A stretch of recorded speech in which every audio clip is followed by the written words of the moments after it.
Very good afternoon dear children. आज मैं आपको आपका एक वर्णनात्मक निबंध उसका वर्णन करने जा रही हूँ। तो जिसका टॉपिक है भ्रष्टाचार एक व्यापक रोग।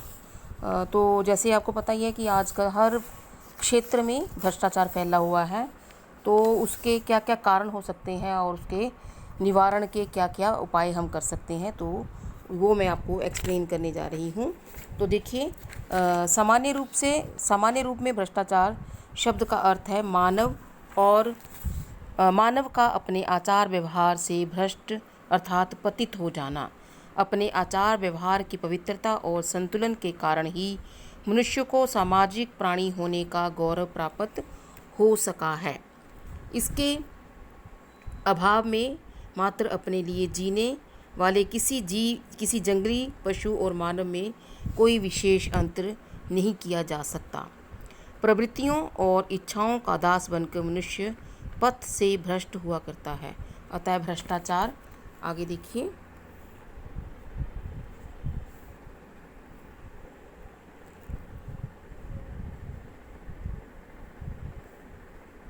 भ्रष्टाचार और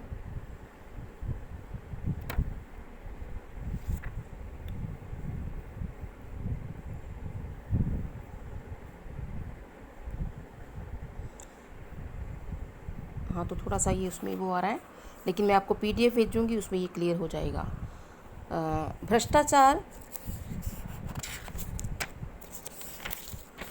भ्रष्टाचार का संबंध उतना बाह्य जीवन के साथ नहीं जितना मनुष्य के आंतरिक जीवन या मन की अवस्था के साथ है।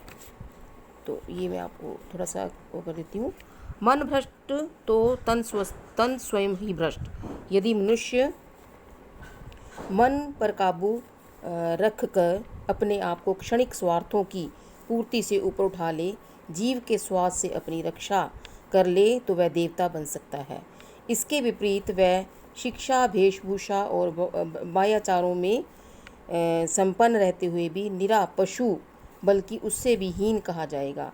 बाह्याचारों मतलब बाहरी दिखावों में पड़कर, क्योंकि पशु जो कुछ भी है वह सबके सामने और स्पष्ट है।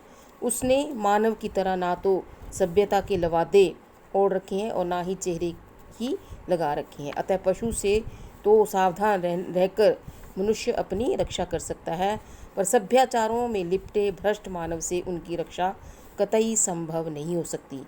ये सब जानते हैं। कितने खेद का विषय है कि आज अपने भ्रष्टाचार के कारण एक मनुष्य ने ही दूसरे मनुष्य को आतंकित कर रखा है। आज भ्रष्टाचार की बाहें इतनी लंबी हो चुकी हैं, उसके कदम ऐसे ऐसे स्थानों पर पहुंच चुके हैं कि उनसे बच पाना असंभव नहीं तो अत्यंत कठिन हो गया है। जीवन का कोई भी क्षेत्र तो ऐसा नहीं है जहां भ्रष्टाचार का बोलबाला ना हो। रिश्वत, काले धंधे, भाई भतीजावाद, चोरबाजारी, जमाखोरी, सांप्रदायिकता, छुआछूत, जातिवाद, भेदभाव अपने मूल रूप में सभी भ्रष्टाचार के ही पर्याय और अंग हैं। सभी निरीह मानवता के शोषण के हथियार हैं। निरीह मतलब निर्दयी। आज इनके प्रहारों से कोई कहीं भी तो नहीं बच पा रहा। यहाँ तक कि विशुद्ध धार्मिक और आध्यात्मिक क्षेत्रों में भी आज भ्रष्टाचार ने अपना अड्डा जमा रखा है। तभी तो मंदिर या गुरुद्वारे आदि की प्रबंधक संभाओं के राजनीतिक, सामाजिक, आर्थिक और सरकारी क्षेत्रों की ही बात ही क्या है। कहीं भी चले जाइए, बिना रिश्वत और पहुंच के आपका कोई भी सामान्य सा कार्य भी नहीं हो सकता। यहाँ तक कि अपने ही कार्यालय में एक कर्मचारी का काम अटक जाने पर अपने ही सहकर्मी को रिश्वत देनी पड़ती है। सहकर्मी मतलब कोलीग। है ना विचित्र बात। और भ्रष्टाचार की प्रकाष्ठा मतलब सीमा। सहज जहाँ जिसका वश चल रहा है वहीं वह दूसरे के कपड़े तक उतार लेना चाहता है। सहज मानवीय भावना प्राय विलुप्त हो चुकी है। इसी कारण आज मानव जीवन घोर अशांति और अविश्वास का अखाड़ा बनकर रह गया है। आखिर मानव का मन इतना भ्रष्ट क्यों हो गया है, गंभीरता से सोचने की बात है।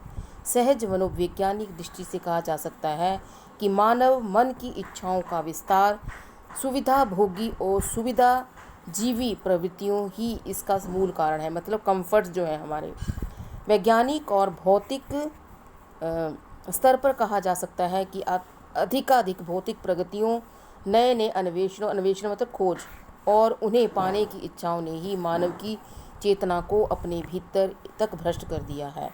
वह दूसरों की परवाह किए बिना स्वयं ही सब कुछ पा लेना चाहता है।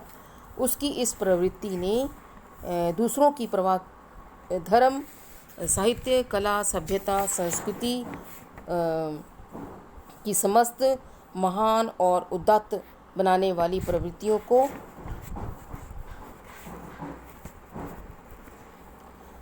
उदात्त बनाने वाली प्रवृत्तियों को त्याग दिया है। तृष्णाओं का विस्तार जब उपलब्ध साधनों की से पूर्ण नहीं हो पाता तब उनकी पूर्ति के लिए मनुष्य भ्रष्ट तरीके अपनाता है। मतलब जब उसकी इच्छाएं जो है वो आसानी से पूर्ण नहीं होती तो वो गलत तरीके अपनाकर उनको पूरा करना चाहता है।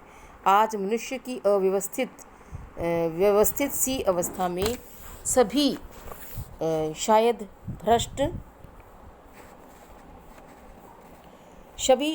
भ्रष्ट होने को विवश कर दिए गए हैं। भ्रष्टाचार के रूप या तरीके कितने प्रकार के हैं या हो सकते हैं, आज उन्हें बताने की ज़रूरत नहीं रह गई है। सब जानते ही हैं कि सभी को कहीं ना कहीं उनसे दो चार होना ही पड़ता है।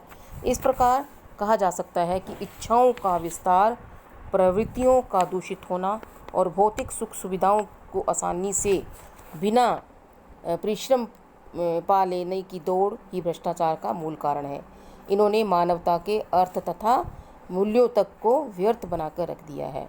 प्रश्न उठना स्वाभाविक है कि आखिर इस व्यापक भ्रष्टाचार के भूत से छुटकारा कैसे पाया जाए। उत्तर में मुख्य रूप से एक ही बात कही जा सकती है, वह यही कि मन को संयम, इच्छाओं पर काबू, भौतिक उपलब्धियों की दौड़ में पीछा छुड़ाकर सहज स्वाभाविक जीवन शैली को अपनाकर ही भ्रष्टाचार के भूत से छुटकारा पाया जा सकता है। यदि मानव अपने शरीर सहज मानवीय भावना को जगाकर कर्तव्यपरायण बन जाता है, अपने व्यवहार और आचरण में संबंध स्थापित कर उन्हें पवित्र बना लेता है, मानवीय भावनाओं का विस्तार कर दूसरों की इच्छाओं, आकांक्षाओं और भावनाओं का आदर करना सीख लेता है, तो कोई कारण नहीं है कि भ्रष्टाचार दूर ना हो।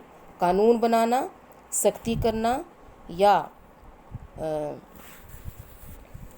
जब कोरे भाषण देना व्यर्थ है, क्योंकि मूल रूप में ये एक मनोवैज्ञानिक समस्या है। अतः उपयुक्त ढंग से मनोवैज्ञानिक उपायों द्वारा ही इससे छुटकारा पाना संभव हो सकता है। अन्य जो है वो किन्हीं उपायों से इस पर छुटकारा नहीं पाया जा सकता। तो ये था आपका भ्रष्टाचार का निबंध जिसको मैंने एक्सप्लेन किया है। इसको आप जो है वो अपनी फर्स्ट सेमेस्टर के लिए तैयार कर लीजिए।